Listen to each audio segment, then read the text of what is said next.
What's up, family? Thank you for tuning in to the DreamNation podcast. My name is Casanova. I'll be your host, and I'm excited to be bringing to you entrepreneurs, thought leaders, and trailblazers from around the world. Stay locked in with us because we're about to go on a journey that will change your life. What's up, Dream Builder? We are back again. We got another episode today, and I'm excited to be bringing my man Ravi to the show. Ravi, you want to go ahead and say what's up to DreamNation?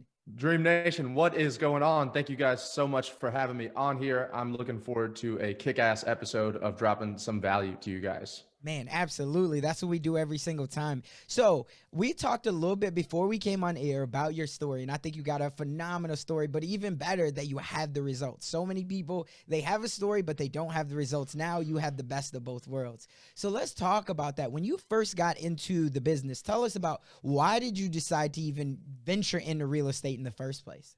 Yeah, for me, it was kind of accidental, to be really frank with you. To keep a long story short, I was going to law school. That was like the plan. My entire life was to be a lawyer. It was not anything to do with real estate. I didn't know what the difference between a buyer and a seller was at that point.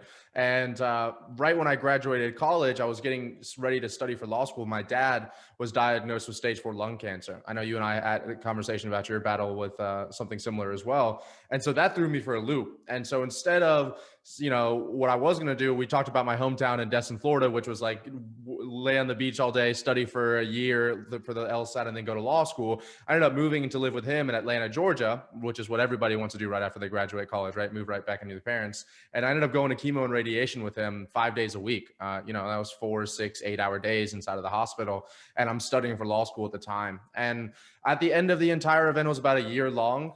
He went into remission. He's been clean for 3 years. So very grateful for that. But I just started realizing, I don't know if this is actually what I want to do. I kind of was realizing that, I'm in this chemo and radiation unit with people that are 30 years old that had put off their dreams until then, until this happens, till that happens. And obviously I could kind of see some regret in their eyes, and not to sound like a Hallmark card. I just felt like life is fleeting. And so I just made the decision right then and there, instead of jumping into law school, which would have been 3 years, another $250,000 in debt, I was going to go into business for myself. I don't know why. I just saw all of the ads and the people online that told me that was my dream. And that was like your full ownership. And I've been reading a lot of self-development stuff. And so I kind of realized that was a way to get true, ownership of yourself. And I got into the dream law school that I wanted to get into, scored in the top 10% of test takers in the nation, decide not to go. My dad kicks me out because he says I'm throwing my life away. Yeah. I go work in an Italian restaurant making $2,000 a month. And I start doing advertising for real estate agents just because I'm from this small town in Destin, which is 90% of the market there is just real estate, right? It's all tourists, transient markets. And so everyone I knew was a real estate agent. And so I pretty much started servicing a bunch of different people, but then we eventually found our niche inside of real estate. And then at one point, we got our company Prospect Social was on Fox News. I've worked with over 350 real estate agents actively at one point. We're managing a little over $1 million a month in advertising spend for all these agents. And so for someone who had no idea what real estate was to being actively involved with over 350 agents in North America, it was a wild ride for sure. Yeah. So when you decided, hey, I'm going to get into advertising, did you have a buddy that was there with you?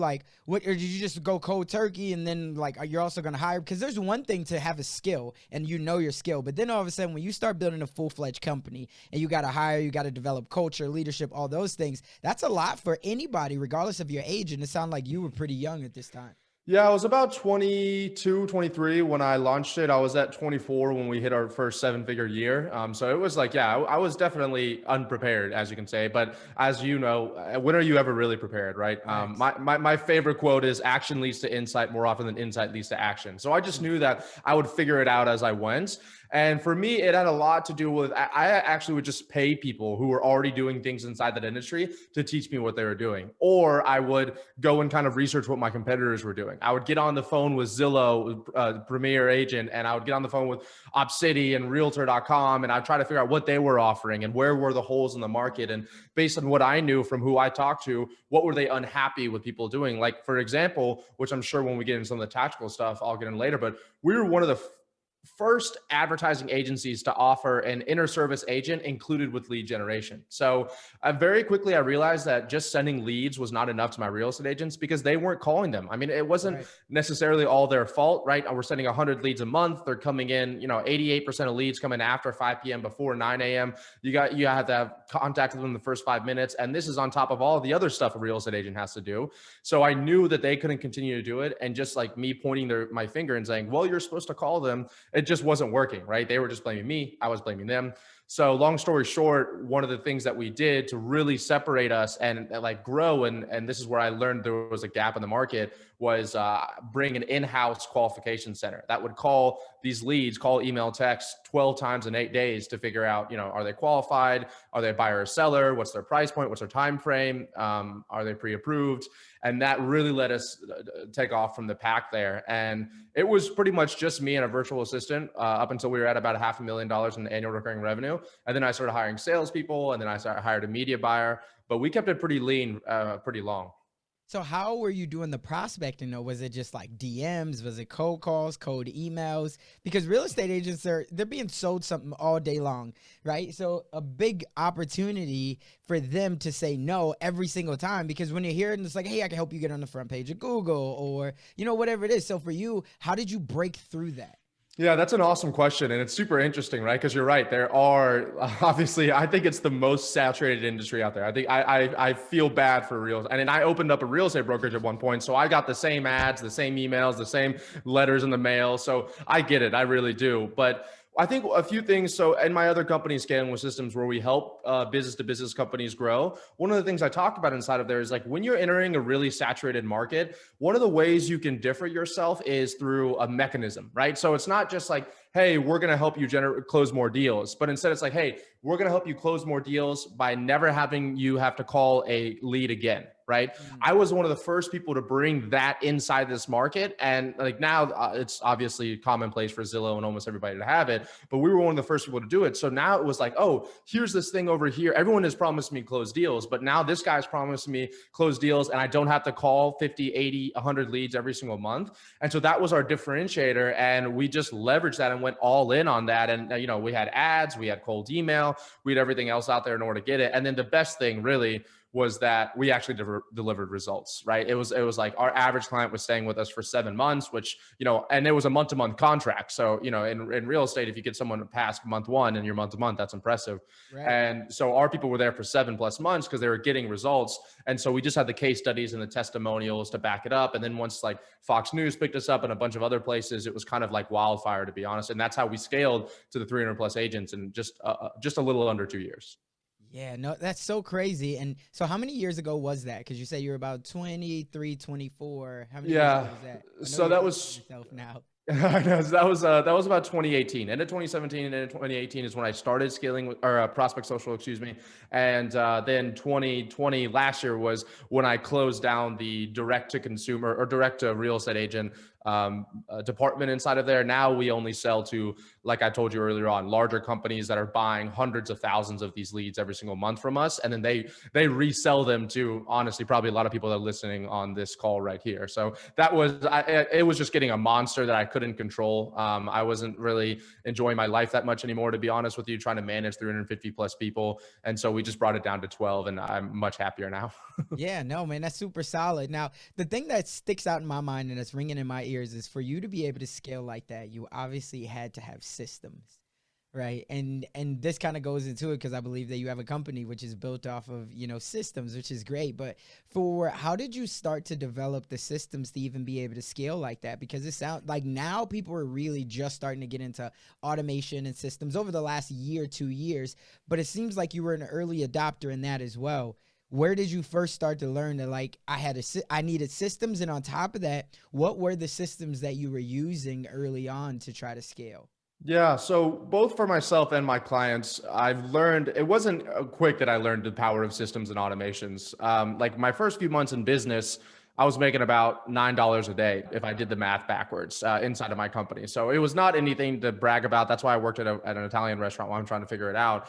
And it wasn't until what actually happened is one of my friends was like, I had always been in shape my whole life. And I'd always liked exercising. And then I went out to the beach with my friends, and one of my friends was like, you really let yourself go. And that was the first time I looked at myself in the mirror and I realized like I had gained 40 pounds trying to build this business and do everything all day, every single day by myself. And I just was super unhappy with who I saw. And right then and there, I was like, okay, I need to figure out how I can remove myself from this business. And around the same time, I also read, the classic by Tim Ferriss, 4 Hour Work Week, right, which, is the extreme on that end. But I lived that lifestyle. I lived in South America. I lived in Spain for a while. So like I've done that where I only worked 4 hours a week. It's not for me, but it was fun. But for me, I started realizing, okay, there's things I need to do inside of here that need to be done, but I don't have to necessarily do it. Like, for example, reaching out to real estate agents, right? When I was doing cold emailing, cold DMing, whatever else it is, I was doing the same thing every single time. I was sending a LinkedIn message, cold email, I was sending a Facebook message, and it was following a general script. So if I could hire a virtual assistant, which is now, we actually place fully trained virtual assistants for our clients now inside of Scaling with Systems. So we've placed over 2,000 virtual assistants in the past 2 years. So this was like my introduction into it. But if I could have a virtual assistant do it, then I could take that off my plate. So then I started having virtual assistants do outbound messaging. We started getting more appointments than what I was doing myself. And then on the back end, actually delivering results for our clients, running the paid ads, setting up the ISA team, managing the ISA team, managing lead flow. I also figured out I was just following one system over and over and over again. And anything that wasn't following that system wasn't actually worth doing because it wasn't really delivering results. So I just decided to cut out all of the extra custom work we were doing and all the content posting because it wasn't bringing directly measurable results from it. And so I decided to cut all of that out and just make an SOP, standard operating procedure for my virtual assistant, do it over there. And before I knew it, I was just taking sales calls. All I would do is wake up in the morning, and from 8 to 8, I would just do a sales call. I would send a proposal out. And then after that, my systems and delegation took care of it from there. And then eventually remove myself from that by hiring a salesperson and then building out we had a 35-person sales team and removing myself from that. And that's how I really started building systems out, was just like, for me, it was almost like I was burning the candle at two ends. So, I mean, I was literally coming to the ends of what I could do by myself, and I was about to quit. And I was like, all right, either I quit or I figure out how to remove myself from my company. And so obviously I did the latter of those things there. So it really came down to identifying that and then like figuring out everybody that's listening, Ravi, I can't have someone call my leads for me. They're not me. They don't understand. If you really think about it subconsciously, you are saying the same thing over and over again. Like you are following the same process over and over again. So like for real estate agents, we would do that, especially in the very beginning when you're trying to even figure out if that lead is worth you talking to more, like spending more energy on. So why not just delegate that out to somebody else? And, we would pay $5 a lead is what it came out to try to qualify that person. And then once that person was qualified, then you could take it if you wanted to as the agent, bring your brand in, your personal touch on top of it and give them a lot of energy. But you shouldn't be doing that for people that aren't that interested. And that's the importance of building systems out there so you can save and conserve your energy for the most high revenue generating tasks. So, man, so much value in that right there. And I know that there's heads like, oh, I want to go deep, and mine as well. So first question that I have for you in this is, were you scaling, or I guess in the beginning, were you using ads? Because you did have a very good knowledge of traffic and paid ads. Were you using ads, or were you just really manual outreach DMing people? So I was manually outreach DMing people for a good bit of time. And that's exactly what I teach a lot of other people to do because, I had to prove the mechanisms worked, right? If I just went out there and I said the same thing as everybody else did on an ad, and I said the same training and everything was the exact same, then it probably wouldn't work. Except for then I would have been spending a lot of money trying to do something that didn't work. And so one of the things we talk about now is instead I did manual outreach because the way I look at it is if you don't have a lot of money, you got a lot of time, right? And if you have a lot of money, then you don't have a lot of time. So when you have a lot of money and you don't have a lot of time, that's when you use paid ads. But for me, I didn't have a lot of money. And so I just wanted to put in the grit and the hustle. And so I just did a lot of the cold outbound messaging. But then once I figured out why were people responding? Why were people clicking on those links? Why were people getting on the calls? What were they saying on the calls? I started to understand the market and the messaging. Okay, they hate that they have to call all their leads. They hate that Zillow locks them in for 12 months. Okay, then I just took all these little things and then I crafted video content and ads that covered all those pain points and desires. And so that's why our ads, I would put $1 in and get 8, 9, 10, 11, $12 out within 30 days because we were just slicing through the market. So that I did it manual to start, but at some point it makes sense to kind of, once you have something working, to just like get as many eyeballs on that messaging as possible, and paid ads is a great way to do that. Yeah, for sure. And so when you said I had to pay $5 basically per lead, were you paying your ISA or whoever the person that was doing the manual outreach for you? You were basically paying them per lead that they brought you? Yeah, essentially the ones per lead that they even attempted to qualify. So each of our clients, we would generate 100 leads a month for, and they would attempt to qualify every single one of those leads. So it was just an extra $500 a month, which is maybe a lot or maybe not a lot, depending on who you're listening to this. But for a lot of you, it should be not a lot of money, because if you are able to, even let's say it takes you 8 hours of your week is spent trying to qualify or your leads. Well, then if you do the math, right, you're probably working at something that's like, $10 an hour, which you can easily delegate out. And if you get 1 or 2 leads out of that are actually qualified, and then, even if you're selling $100,000 homes, right, that's $6,000, you make whatever that is, 6 times return on your investment. So for us, it just made complete sense. And we actually wouldn't even take on real estate agents. Once we realized in the very beginning, when we started testing out the qualification center, the ISA team, they'd be like, no, I can do my own leads. And so then I'd be like, okay, all right, sure. We'll discount you the $1,000 so you can do your own leads. But every single time it didn't work out, and we'd have to put it in. So then what we did was it was part of our procedure. It was part of our mechanism. So if you came on and you said, hey, I don't want the ISA team, I want to qualify my own leads, we'd say, hey, this isn't a fit. That's how important it was for us delivering results, even if it meant we lost a client. Man, it's so solid there. So for anybody right now that's thinking that they want to try to, because right now real estate agents, Zillow's getting bigger, as you already know because you've worked with him. Now they've just gotten into the brokerage world, so that's going crazy, right? No one knows how to really start lead generating themselves besides the thing of cold calling or door knocking and all the old ways. So now a lot of people are trying to move digital. What is your advice? Do you still think that Facebook is a way for people that they should be generating leads? Or do you think that right now still utilize Zillow because they have all of the data? What's your thoughts on that? Yeah, that's an awesome question. And so I don't work with individual agents anymore at Prospect Social. We do at Scaling with Systems. So I'm just going to give you guys the whole farm right here. So I hope you guys are taking notes on this. But essentially, I always found it ironic that Zillow and Redfin, who were selling these leads to the real estate agents, were kind of, I don't want to get sued, but like they were kind of screwing them in the what at the same time, right? Redfin's offering I think it was 1% listing fees, and Zillow's now has their own. So it's just ironic that it's like, hey, buy these leads, but also we're going to make your market even more competitive. And so I actually use that against them. I use that for my advantage by being like, hey, we're going to give you market exclusivity. So I always found that a little ironic. But one of the things I would recommend, or a few things I'd recommend right off the bat here. Number one, we have a saying inside of my company, Scaling with Systems, and we call it the 7-hour rule. And that's essentially the idea that people need to consume around 7 hours of content with you before they're ready to make a purchasing decision. And that doesn't matter if it's B2C or B2B. I would argue B2C is a little less, business to consumer, but when you're making a big decision like buying a house, it could be just the same amount of money because it's probably the same amount that you'd spend in a business to business deal as well.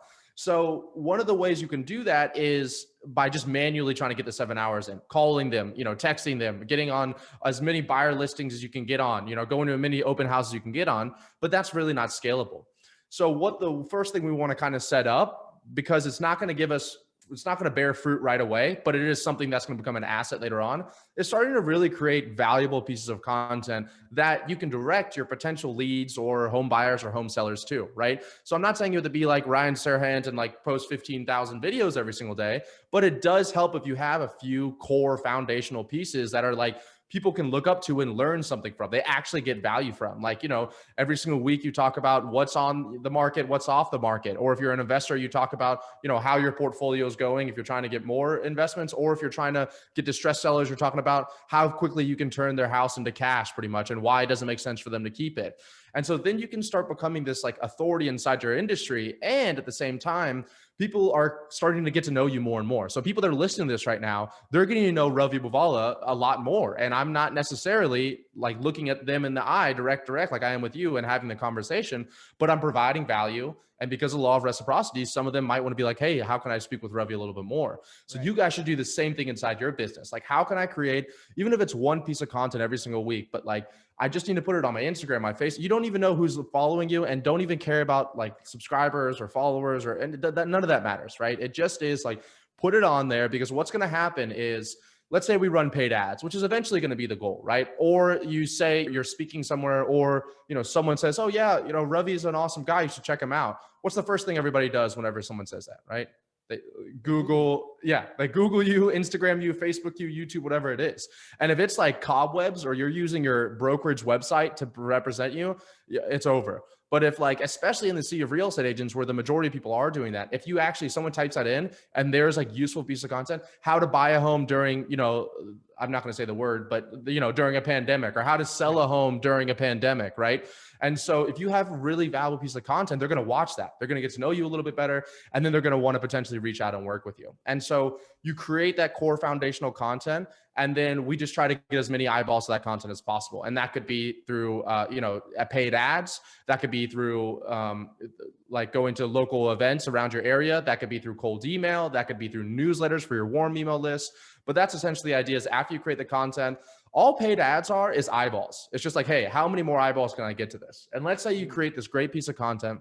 Is this so? I don't want to keep on going. Is this good? Is this valuable for you? Okay, good. Cool. Yeah, go ahead. I talk fast, but when you were talk to me earlier, I was like, man, he talks as fast as I do. So it works out well. But good.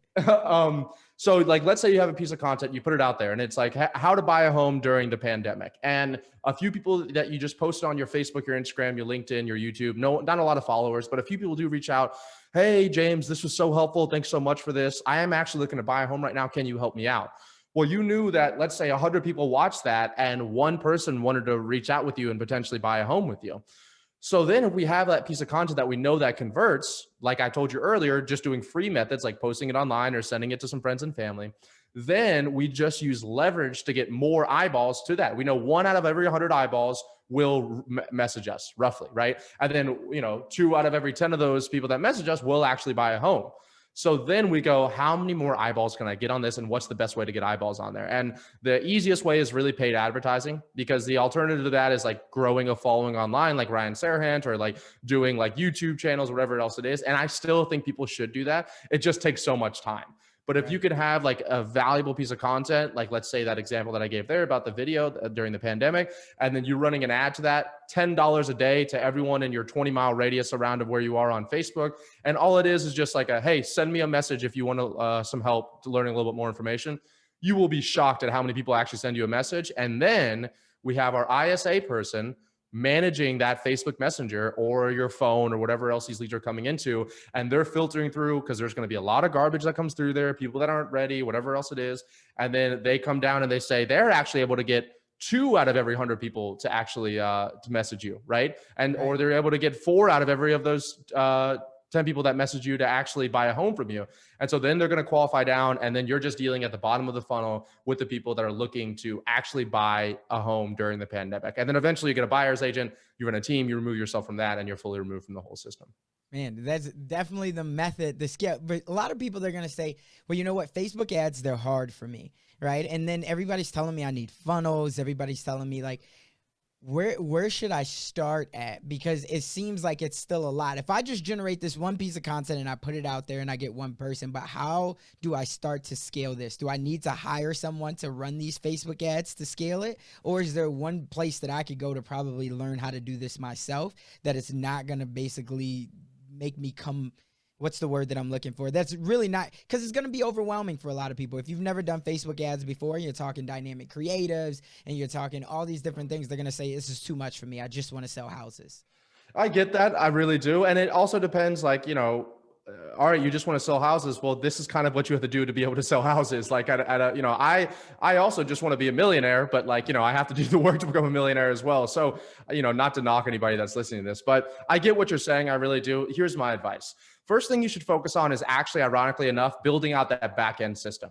And this is what I even tell my clients is scaling with systems. We teach everybody Facebook ads, all that stuff, but I actually tell them we need to build out the back-end stuff, because look, everything we're going to do on the front end, the ads, the content, all that stuff, it'll work. I 100% money back guarantee it's going to work. Where the break will be is if you're getting these leads and you're not doing enough touch points with them. You're not being personalized. You're not following up with them. And that's why everybody throws a Facebook ad up there. They generate, because I can generate $1 leads on Facebook ads, right? Running to a lead form. It's not that difficult. But what happens is nobody has that follow-up system on the back end, whether it's automation or an ISA team. And so then everybody goes, Facebook ads don't work, right? Or Zillow doesn't work. Opcity doesn't work. Realtor.com.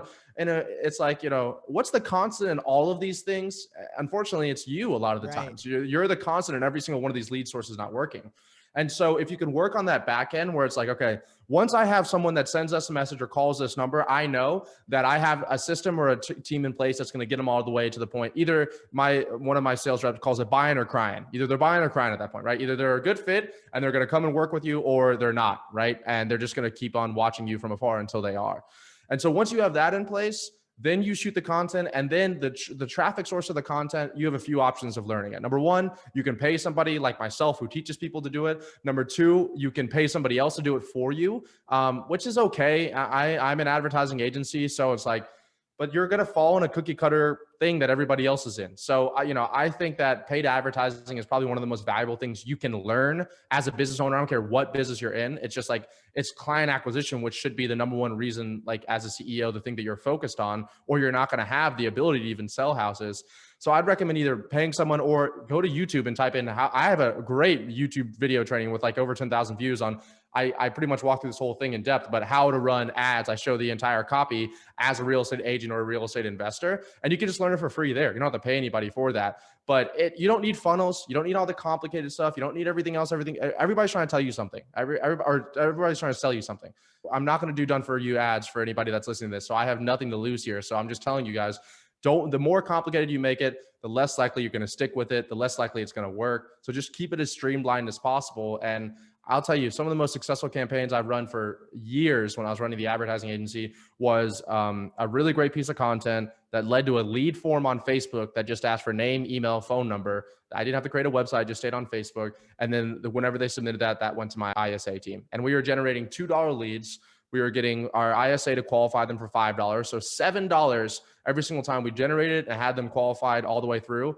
And 1 out of every 100 would actually purchase a home. So that was $700 to buy a home that was average $200,000. So whatever that math is there, $6,000. You pay $700, you make $6,000. But you can only do that when you have the systems in place. Man, there it is right there. So much value. I'm so glad you broke that down. And the takeaway that I want anybody to remember and listen to is he said, keep it streamlined and also just keep it simple. Keep it super simple. When you complicate it is when you quit, right? Because it's like, it's just too much. So there it is. And I'm glad that you said that, right? Just one piece of content to a lead form and see what you can do, right? You don't have to put $1,000 up. Just try it out for $100. See what you do. See if you generate even 5 leads. And you're like, okay, but then you can optimize. You can retweak. You can go to a Facebook group and you can say, hey guys, here's what I'm generating right now. You'd be surprised at how many people out there would say, well, I would maybe do this to just give you free help.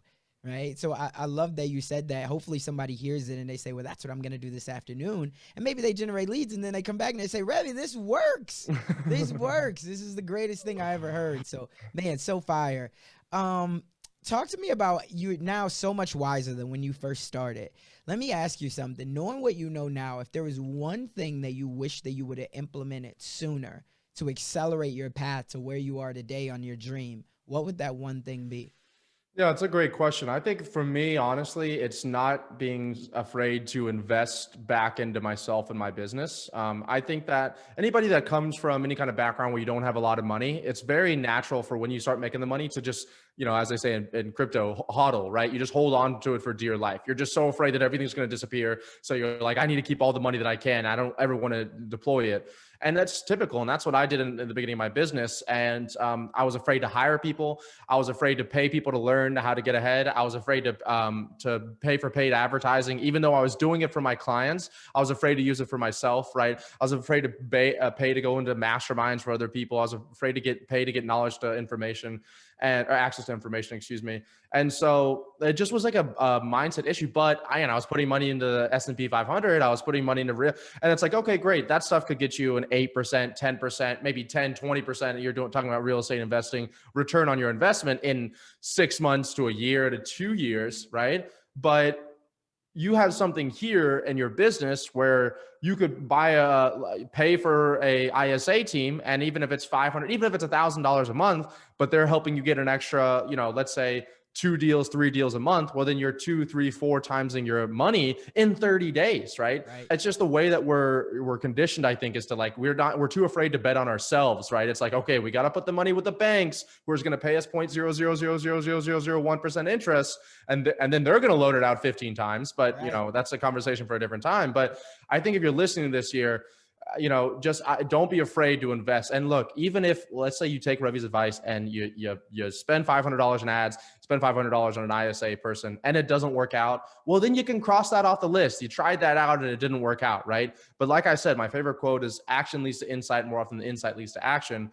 So more often than not, you'll learn something during that process. Okay, the Facebook ads didn't work, but damn, that ISA team was super helpful. So Right. let me maybe do Zillow ads again that I tried a while ago and it didn't work out. Maybe let me try YouTube ads. Maybe let me try to just build a YouTube channel and then drive them to my ISA team. So I think it's being willing to invest back in yourself and your business, and then at the same time, not being afraid to test things out.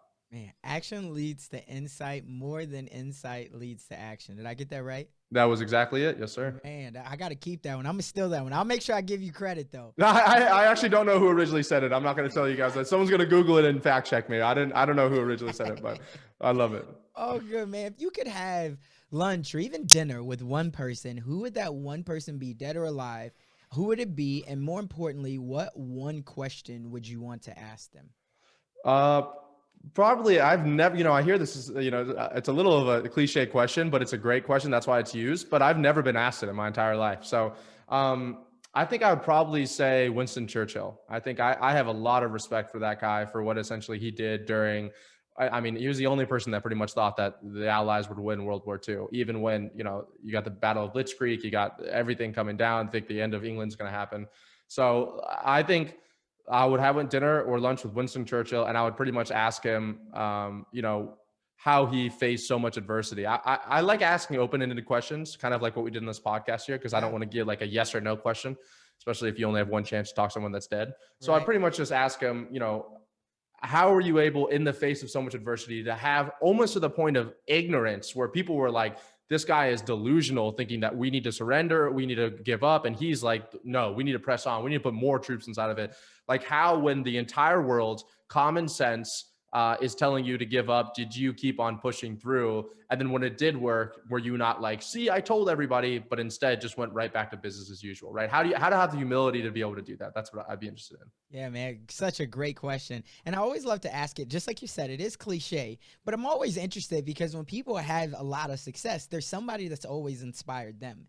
And so that's why, like for you, you've had so much success and people are like, man, I'm listening to this young kid, because certain people might be older and they're like, I'm listening to him, but I'm so inspired. But like, who inspires him? And then more importantly, the second part of that question, because a lot of people are like, oh, I think it's easy to answer the first part, but the second part is like, what's that one question? If you, just like you said, you only get one shot to ask him something, what would that be? And then I think, because I've heard a lot of people say Jesus, some people say Elon Musk or something like that. But if you're put on the spot and he's walking to his car, there's a crowd of people, and you say his name and he turns and looks at you and he says, one question, kid, what do you got? Oh, geez. Yeah, that would be stressful. Yeah. Right? That's what I'd be wanting to know. That's the reason why I asked that question. No, like, that's good. The follow-up was good. I like that a lot. Cool, man. So this has been a phenomenal conversation, my brother. I'm sure someone else out there is super inspired, not only me, by your journey. And they have that little voice in their head. And that little voice says that they're not strong enough, they're not smart enough, or maybe they just don't have enough resources. What's the one final thing that you would leave that person with to get them to just take action?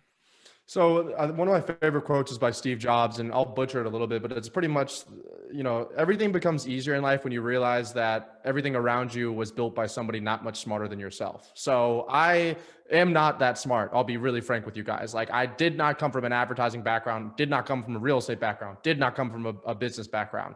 And I just figured it out as I went along. And like, some of the most successful people in this world did not graduate from Harvard, didn't graduate from Stanford. I mean, even your own story, Casanova, has been pretty killer. And it's not like you went to like the best schools in the nation, right? I mean, you had more adversity than I think 99% of the people listening to this, definitely more than me. And look at where you're at as well. And so I think like, if you're afraid to do it, first of all, just the same quote that we've been saying this whole time. I saw a real estate agent at WeWork when I was like first moved to Miami. I didn't have an office. And so I was working out of WeWork, and same thing. He's like, hey, how do I do it? And I was like, look, and I told him exactly what I told you guys on this video right here. He texted me a week later. I just closed my first deal from the Facebook ads to having the ISA team in the background. This was 7 days after I had told him. I mean, it was absolutely insane.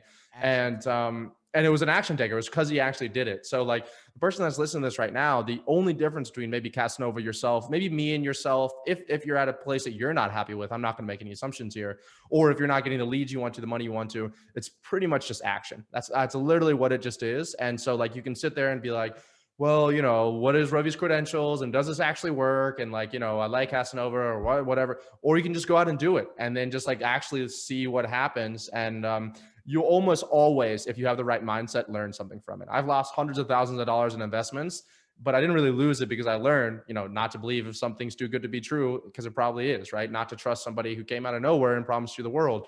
So, you'll learn something from it one way or the other, but don't be afraid to actually go out there and just do something. I think I don't know whose quote the other quote is, but it's like, do the thing and you'll have the power. And I really think that is the case.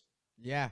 First one that came to my mind is something like Phil Knight, Shoe Dog or something. Yeah, great book. Yeah, that's Nike. I have it on my shelf right. Oh, this is it right here. Yeah, just do it. That was the first thing that came to my mind. I'm sure it's close, but yeah, man, again, so much value in this conversation today. I hope somebody just listens and they really believe in themselves, bet on themselves, and just take action on something. For anybody who wants to stay connected with you, we're going to make sure we put all of the links in the show notes. But let us know, for anybody who does want to stay directly connected with you, where can they find you at? Yeah. So first of all, Casanova, thanks so much for having me on here. You've built an awesome audience. I know you've worked really hard at it, and I appreciate you you sharing them with me. It means a whole lot. And for everybody else listening, I know I talk fast. I do hope I got you guys some value out of there, like I promised in the very beginning of it. Yeah, they get the like 0.5 speed. You can put it on, but yeah, it was a blast. The best place to really reach me, you can type my full name on any social media channel, RaviAbuvala. That's Ravi Buvala on any YouTube, Facebook, Instagram. I do have a bunch of videos on YouTube about like I said, how to run ads as a real estate agent, a real estate investor. So I would really recommend checking that out. And then if you're interested in like having us teach you a lot of this stuff, we do have a company called Scaling with Systems, and I have a free course that walks through a lot of this stuff that I've been talking about on this call here, like in a lot more depth. It's about 4.5 hours of content, and you can actually go to scalingwithsystems.com/dream, and you can get access to that course for free. Love it. I love it. I love it.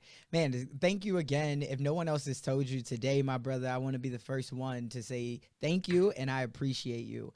For anybody still listening to this, we really appreciate you rocking with us, but more importantly, just know you got to take action, because if you don't take action, that dream that you have, it will only merely be a fantasy. That's all for this one. We'll catch you on the next one. That's all we got for this episode. Thank you for sticking around. That truly means a lot to me, and hopefully that means that we delivered massive value on this one.